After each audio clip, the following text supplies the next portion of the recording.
understand you're Chief Content Director for Purpose and Sustainability, and you lead the Global Partnerships division from brand purpose perspective, connected into the SDGs. So maybe you could just help frame a little bit of your role and how it connects into the broader structure. Yes, I'd be happy to. And it's actually funny, when you were talking about it, I was thinking, oh my gosh, when I started at SAP 6 years ago, there was no such thing as a Chief Content Director for Purpose and Sustainability Marketing. There wasn't even a Purpose and Sustainability Marketing department, nonetheless. And here, fast forward 6 years, there is, and it's thriving, and it's just amazing to see how the traction has grown, and just the appetite for purpose and sustainability topics, not just as something that we want to talk about, but something we want to act upon, has increased in an incredible way.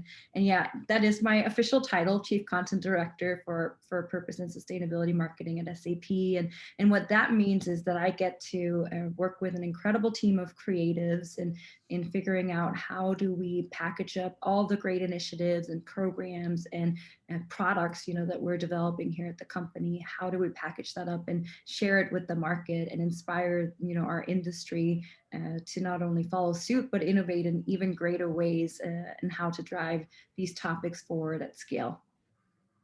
That's great. And one of the things that a lot of companies and brands work on and struggle with a little bit is how to focus. Like, what are the guardrails? And so you mentioned some of the broader areas that helps you in this world of social impact and purpose. Can you talk a little bit about what those are?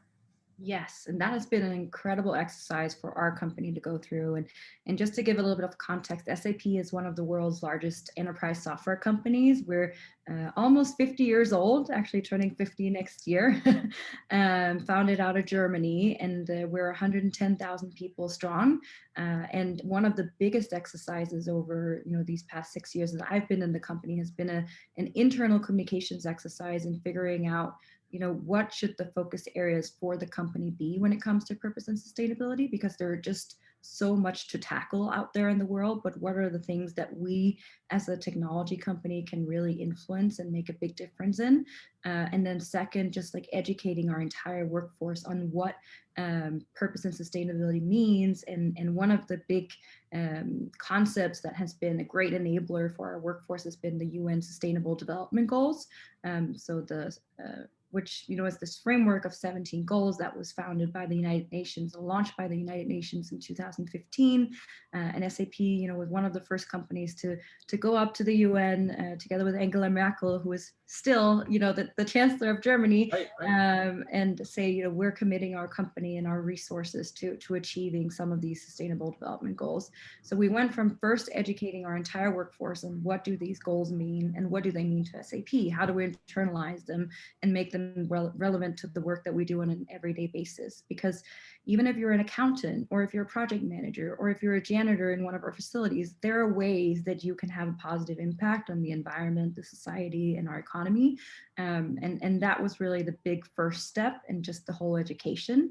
And then you've seen more and more come out from SAP in the past couple of years, and actually externalizing all of that internal education and programmatic efforts that we've been driving, for these past 5-6 years since I joined the company, actually.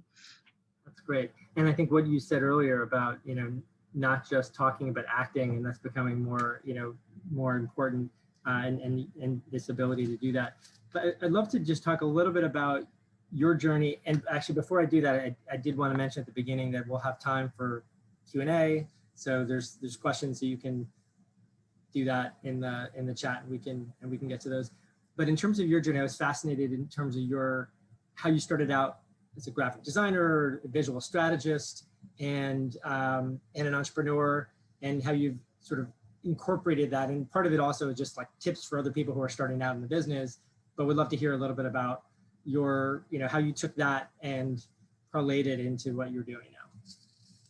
Yes, definitely. So my background is in graphic design and computer science. That's my degree. And I always had a very visual approach to, you know, any kind of work that I take on. I feel like being able to visualize your idea and your programs and your initiatives just makes it so much more powerful. And you know, it's just the best way of communication, in my opinion. I'm also super biased as a visual strategist.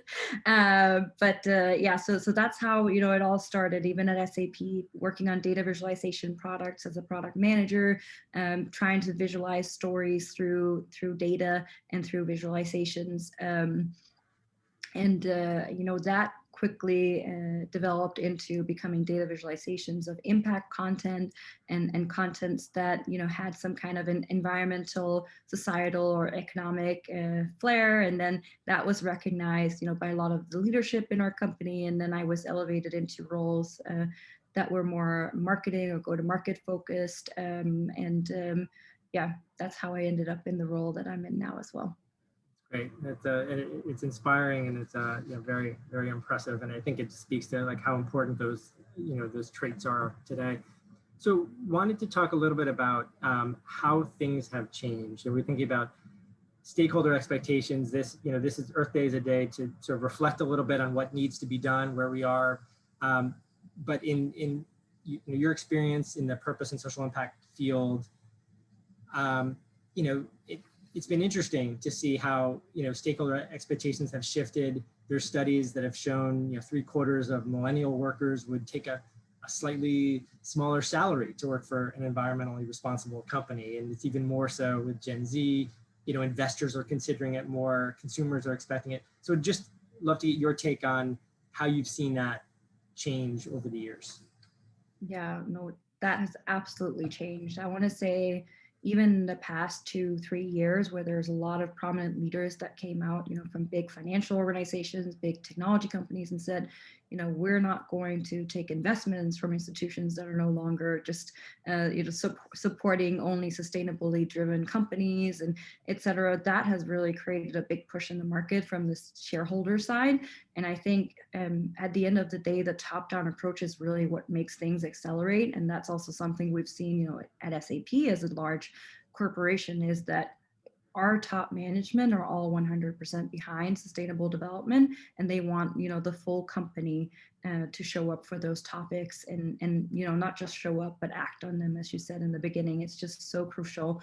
Our shareholders are expecting it. Our society, our economy, and our environment can't wait any longer, and that's very clear. And we have a lot of passion in our leadership around these topics, and that makes a world of a difference. And it's good that it's not just our leadership, right? It's the entire industry. So it's backed, you know, horizontally across all of these different stakeholders. And I think that makes the big difference, because SAP as one company cannot do this alone, right? This is really a world game. We all have to get together and work for the same cause. Yeah, absolutely. And that collaboration is so critical. So would just love to chat a little bit about, so these changes in stakeholder expectations, you know, how have they impacted, how, you know, from your perspective, how companies are and brands are incorporating sustainability? You know, one of the things we've seen is just the shift from, you know, an ad hoc, nice to do, you know, bolt on to, you know, companies that are truly looking to, you know, build it in to what they're doing. And the other thing, you know, as part of this is just the, you know, there's been, we found there's been sort of a gap between what are some of the great intentions and commitments, and, you know, as we talked about, what's the impact and what's the real action. But we'd love to hear a little bit about, you know, how you've seen some of these shifts in stakeholder expectations impact, you know, your work and, you know, how you're seeing. Yes, yeah. So I think I can talk about two things here. I think from a resource allocation perspective, over these past, you know, just 6 years that I've been with the company, the resources allocated to purpose and sustainability topics has just grown exponentially. Not only do we have hundreds of headcounts dedicated, you know, across the company between CSR, sustainability, the department that I represent, and our product, we have a whole product suite team only dedicated to sustainability and running on S/4HANA, which is our big database. You know, hundreds of headcounts dedicated there, and then just the resources that comes with every single team. is also very significant, especially on our CSR donation side, as you can imagine. But that's one thing, and that's just one aspect of it. Yeah. Another aspect is just rethinking how we do business. So last year we launched a very, very powerful program called 5 and 5 by 25. And it's not just a program, that SAP is part of. We launched it, but we invited all of our customers and partners to take part in it as well. But essentially what it means is that we're going to take 5% to go towards social enterprises and 5% towards diverse suppliers by 2025. Which actually accumulates into $50 million of our addressable spend in our day-to-day procurement, just to ensure that, in our day-to-day procurement of things that we're buying for the company, whether that be toilet paper or coffee beans or, all the things that you need to procure to run a 110,000 people company, that they're sourced, in the most sustainable possible way. We want every single company to do something like this, right? And that's why it's an open initiative. We're just the platform layer, and we can help power it, through our technology. 440,000 companies are running their procurement on our SAP Ariba platform, which is our procurement and supply chain software. And it's a really, really powerful opportunity. And I know that you also know one of our partners, GiveWith, who we closed an incredible deal with last year to really partner around ensuring that we can embed social impact investments in this core supply chain of our partners and customers. That's where you can make it, when you can automate things and you can just make it, just like Amazon has done with Smile, you can do that on a business to business level as well. This is essentially that. And then it becomes really easy to do good and do well at the same time. That's great. That's an amazing program, and just wanted to stay on that for a second in terms of, how this worked. Did you start this internally first and test it to make sure it worked, and with this the idea that it would go inside out? Yes, it was a year in the works. It was a year-long pilot before it was externalized. Wow. That's great. And how many, what's the pickups you see? You mentioned there's several hundred companies that have already started it. Wow. Yes. So that are being onboarded to the platform. So that's a process in of it itself, but it's at least, getting out there, it's influencing the market, it's influencing our customers and partners to start thinking like this and thinking about, okay, we can just take whatever it is that we're already spending. We don't have to create net new dollars, right? That we have to allocate. We can actually take what it is that we're already spending and just allocate that in responsible ways. Yeah, it's a fantastic idea and program when you look at the size of that market, broadly, and how much money flows. Just a little bit can make a huge difference. That's exciting. Yes. On a similar topic, I had read a little bit about the SDG Ambition piece, and I thought maybe we could talk a little bit about that. It was in the spirit of how do we help companies and brands put purpose in ESG and sustainability at the core and empower and help navigate, because there's so much that they can they can do and connecting to the SDGs. So maybe that's touch on that a little bit. Yes, I'd love to share that program. It's a program that's very near and dear to my heart. But yeah, it was softly launched at Davos in January 2019, I want to say. No, 2020. That was before everything went crazy. That was when it was launched. And essentially what it is, it's a very ambitious program to ensure that we can onboard every single company in the world to adopt the SDGs into their core strategy and business processes. We've already onboarded thousands of companies to the Accelerator Program that we're driving to really, get people onboarded to what that actually means. And we have a number of management guides that are available for free online via the UN Global Compact's website. It's a partnership between UN Global Compact, SAP, Accenture, and 3M. So some really powerful organizations behind it, but it's open to the entire world. So we develop, the practices and the guidelines, but every single company in this world can pick this up and implement different varieties of the, the targets and the objectives that we've laid out in these management guides.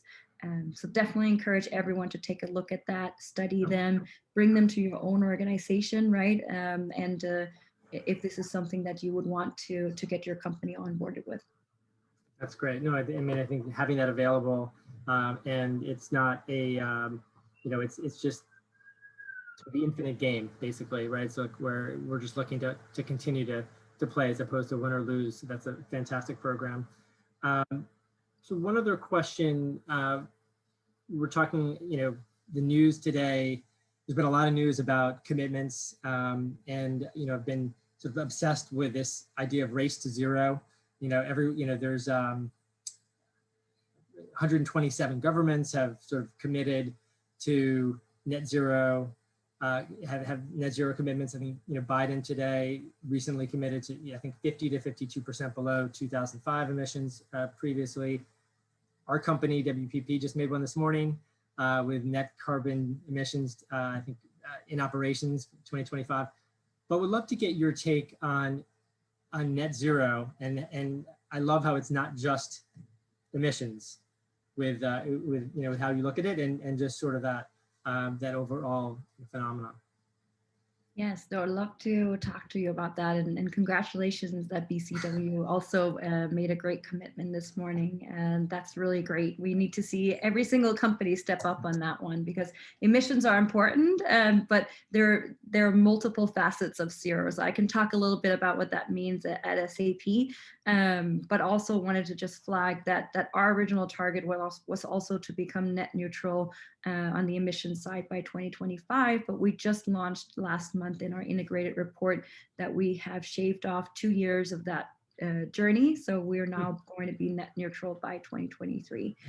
So that was a big announcement for us last month. So you can read more about that in our integrated report, which is available on sap.com/purpose. But just to go back to Zero. So at SAP, we are obsessed with zero. We want to have zero emissions on the climate action side. We want to have zero waste on the circular economy side. And we want to have zero inequality on the socially responsible value chain side. So those are 3 aspects of zero that we take super seriously. And we want all of them to weigh equally, because we feel like they all have an equal role to play in order for us to achieve the world that we want to live in and that we want to leave behind for future generations.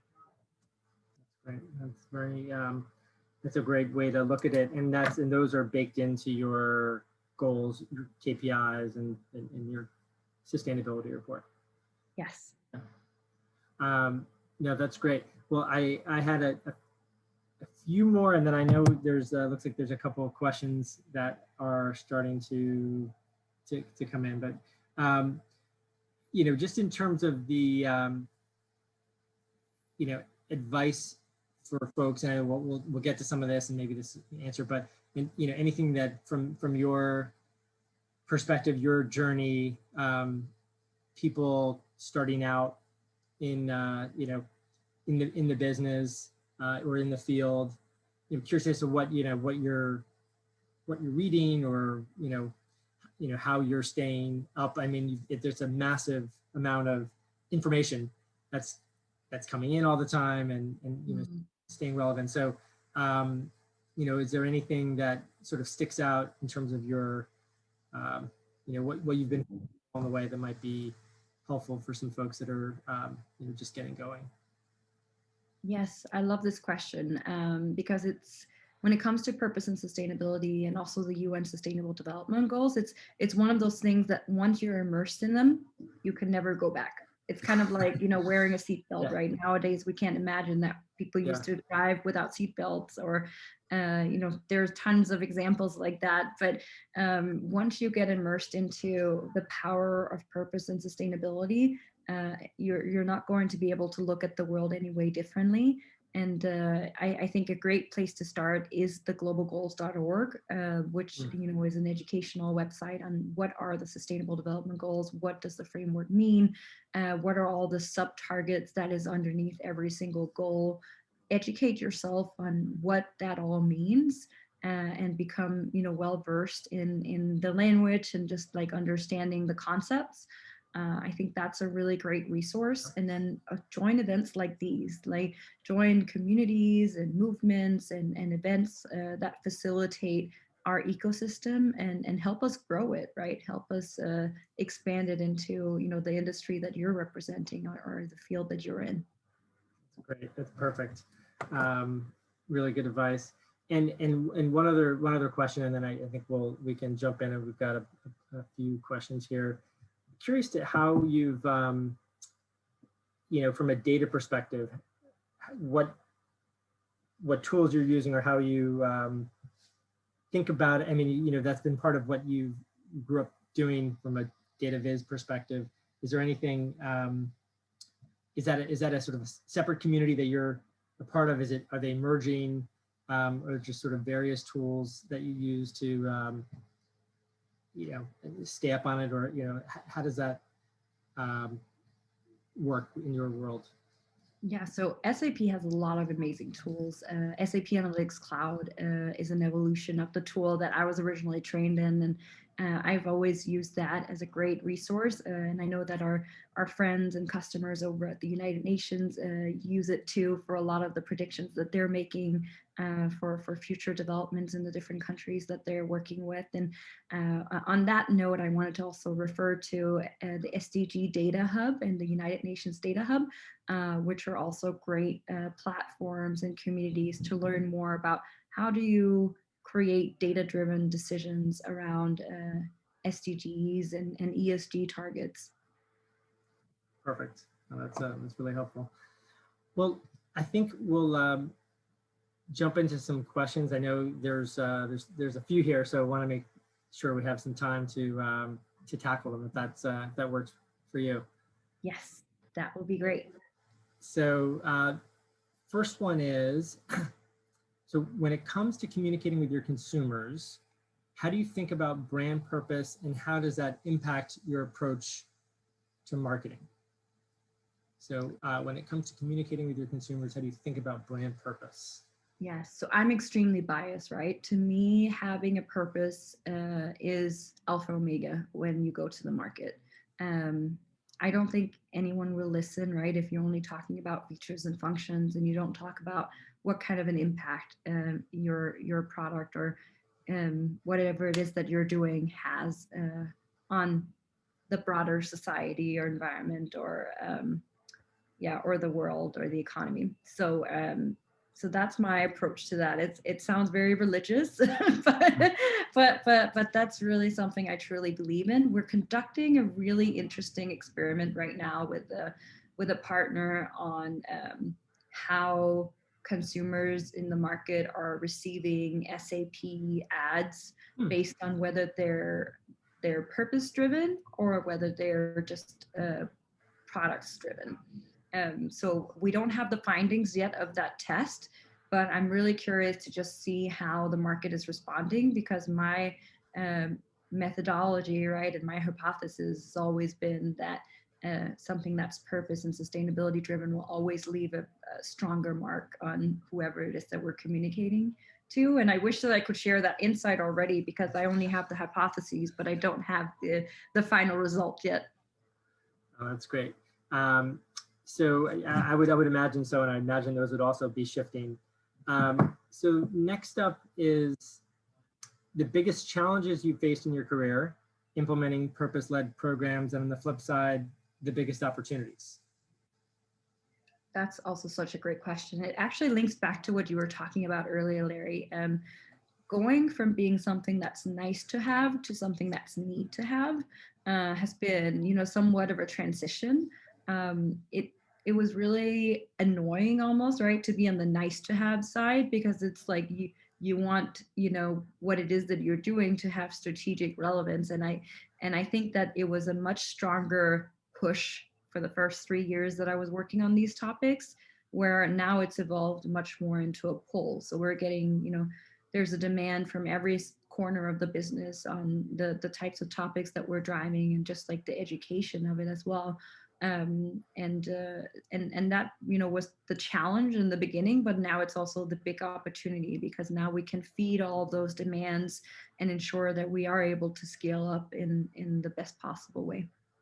Yeah, that's a great point. And yeah, it's interesting that there was a lot of convincing, it seemed, that needed to happen at the beginning, and sort of why, there was an impact on, you can do well and do good, and sort of those types of decks I remember presenting. And then now it's, okay, everybody's in, but how do you do it? And how does it, really manifest? And there's an art and science to that, which leads into the next question, which I think is a great one. We didn't talk about this earlier, but how do you promote authenticity with your purpose-driven marketing strategies? And I think, I just think about, it's a big part of what we're, dealing with now, which is, we talk a little bit about how important it is to understand what you stand for and to take a stand, but not to grandstand, and to figure out, and, or woke wash. And, people are talking about still, there's the greenwashing. So how do you promote authenticity within your purpose-driven marketing strategies? How, what's your take on that? I love this question. And just a full disclosure, I didn't come from marketing, right? I came from product management, product development, and after that I was in enablement. I just joined marketing 2 years ago. But I think that marketing has always been in that risk of falling into the trap of just hiring an agency to basically conduct your entire story of and not necessarily tying it back to what your company is actually doing. And that can be extremely risky from a purpose and sustainability point of view. And don't get me wrong, I love working with agencies, but you need to work with agencies that actually understand your business and what it is that you're doing. I have multiple examples, but I'm not going to mention them because it would be embarrassing of just like SAP having done that in the past, right? Of just going to market with a story around how we're creating a sustainable, coding class in Kenya or something like that, right? And this is totally just a hypothetical example, but it's and then we're not actually having SAP employees on the ground doing anything. It's just basically something that is a story because it ties well to our brand, it ties well to our narrative, and I think that a lot of companies have been doing that for many years. Yes. And now we take it very, very seriously that whatever it is that we're going to market with is something that ties directly back to our business. So our job in the purpose and sustainability marketing team is to work extremely closely with CSR, sustainability, product management, and our development and our sales organization, right? So we can get those true, authentic stories and just amplify them, package them, amplify them, and ensure, that those real stories is what we're telling and what we're sharing with the market. And I think that that's a big shift that's happened, in marketing across all industries these last couple of years, is that consumers are definitely not going to fall for any kind of stunt, right? It needs to be authentic and it needs to be real. Yeah, no, it's a great point, and it's a huge focus as well for us in understanding where are those opportunities to lead and to develop a signature platform, and where are those opportunities where you need to make the right statement and be part of the pack, if you will. But that's a great answer, and so critically important, especially now. So we have another on, are you adjusting your marketing and digital transformation initiatives or investments over the next couple of years based on 2020? And I'm assuming it's based on the pandemic and the experience there. So is there any sort of implications for marketing and digital transformation? Yes, most definitely. Like the biggest factor is the in-person to virtual, right? So we have a purely digital strategy for the rest of the year. And then we'll see how things starts opening up in 2022. But for now, we're just super mindful of our colleagues, especially in India and the Philippines, who are just going through so much devastation right now when it comes to the pandemic. And we're obviously a global company, so we can't just be focused on one market, and we have to just have empathy across the border and across all the different regions that we represent. So it would also feel wrong if, for example, North America being fully vaccinated now, we're just going to go back to normal and leave all the other countries hanging, right? That would not feel right. So for now, we're executing on a fully digital strategy throughout 2021, and 2022, we might start opening up to in-person initiatives, but it'll be very on case-by-case basis, following this kind of strict 80-10-10 approach, where we might do 10% in person, 10% mixed, and 80% digital. Oh, that makes sense. And there's one other question here, but before we get to that, it reminded me. So you have a global remit, and wanted to talk a little bit at the beginning. I mean, you're sort of uniquely suited for this because you're sort of a global citizen of sorts. Right, so you were, grew up in Europe, and, yes, and have moved quite a bit. So you have, do you think, just curious to know in terms of your, how important that sensibility is for this type of position to have, like you mentioned, having empathy for what's happening and the different paces of vaccination and that. Yeah, so I think global citizenship is always great, right? It's especially when you work in a global company representing more than 150 nationalities, which at SAP that's the case. And I feel really privileged, that I've been able to live so many different places around the world. I think I'm at around 10 countries that I've been able to live in my 30 years of life, but it's something that I encourage every young person, every person actually. But I had a chance to move abroad a lot as part of my studies and as part of my college career. And as a young person, if you're sitting out there, I just encourage you to take advantage of the world now that hopefully we'll be in a more open world again next year and beyond. Go out there, experience different cultures, learn from the different cultures, and bring that knowledge with you as you go into the workforce as well, because it plays a big role, especially when you're working in a global corporation. Yeah, that's great answer. And I think, and I'm just curious as well, before we get to the last one, in terms of your personal, work cadence, given time zones in Hawaii, is you've adjusted to that now, but in terms of you're working, with Yes. time zones, you're probably took a little bit of tweaking. Yes, 100%. So I do work East Coast hours, so it's 3 a.m. Start here in HST time zone. But then I also get to shut down my computer at 12 p.m. and be done for the day and spend time with my son. Awesome. That's great. I think we've got one more question here in the queue, and I think just a couple more minutes. So, and this is from my friend Hope Friedman. Hi, Hope. Are there executives who sponsor SAP's purpose and sustainability initiatives? Is there certain functional heads who lead the particular enterprise? Yes. Do we have time for this, or are we? Yes, you have time. Okay. Yes, this is a great question.